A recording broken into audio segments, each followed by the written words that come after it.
Saudara-saudaraku yang terkasih, selamat berjumpa di Renungan Harian di channel Katolik kita.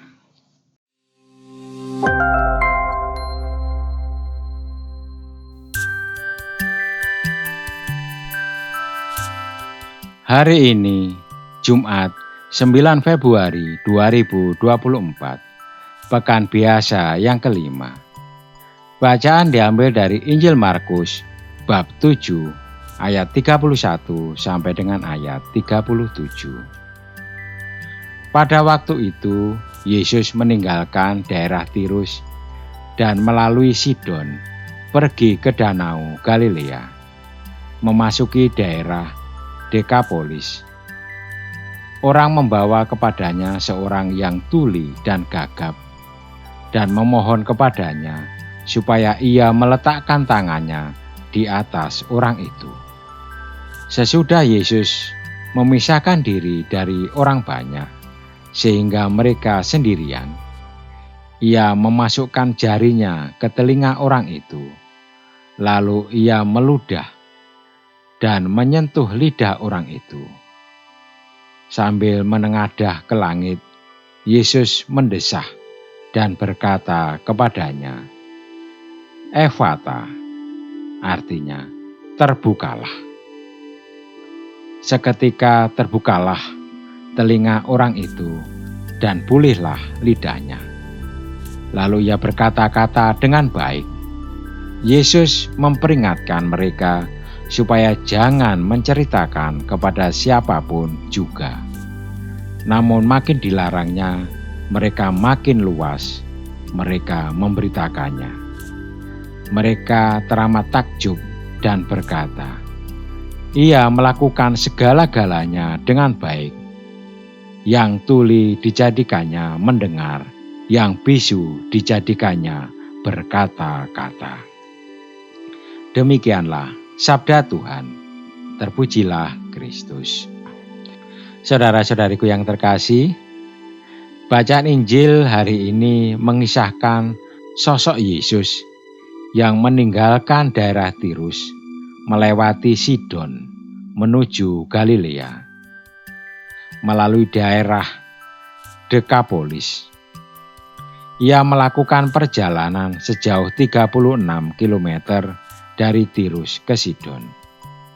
Kemudian dari Sidon ia melakukan perjalanan lagi sejauh 79 km ke Danau Galilea, melewati daerah Dekapolis. Dalam perjalanan itu, Yesus melakukan tanda-tanda untuk menyelamatkan manusia.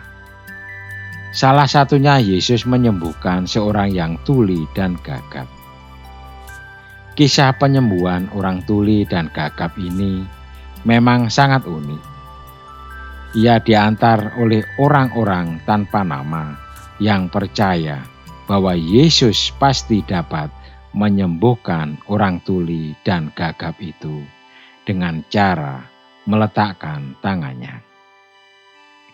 Yesus memisahkan orang tuli dan gagap itu dari orang-orang lain.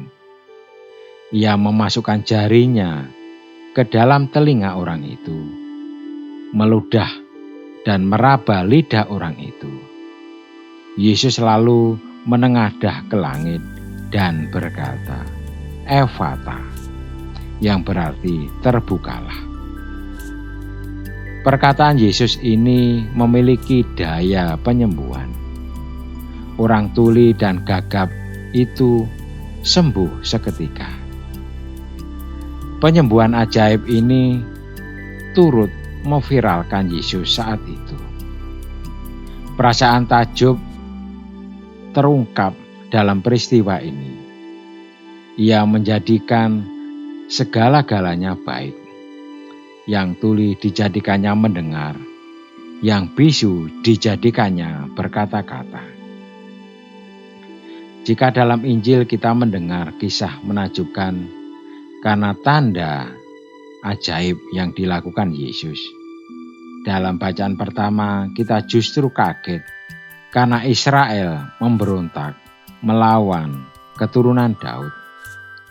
Pemberontakan ini merupakan rentetan kejadian dari peristiwa Raja Salomo yang menyembah berhala. Ketidaksetiaan kepada Allah membuat kerajaannya menjadi koyak. Hidup manusia selalu berada pada dua kutub, yaitu kebaikan dan kejahatan. Namun kita harus tetap percaya pada rencana dan kehendak Tuhan, yakni kebaikan manusia yang menjadikan segalanya baik adanya. Marilah kita berdoa. Tuhan, baruilah hidup kami dan tegakkanlah iman kami kepadamu. Amin. Saudara-saudariku yang terkasih, terima kasih atas kebersamaannya di dalam renungan harian ini. Kita akan berjumpa kembali di renungan harian berikutnya. Berkah dalam.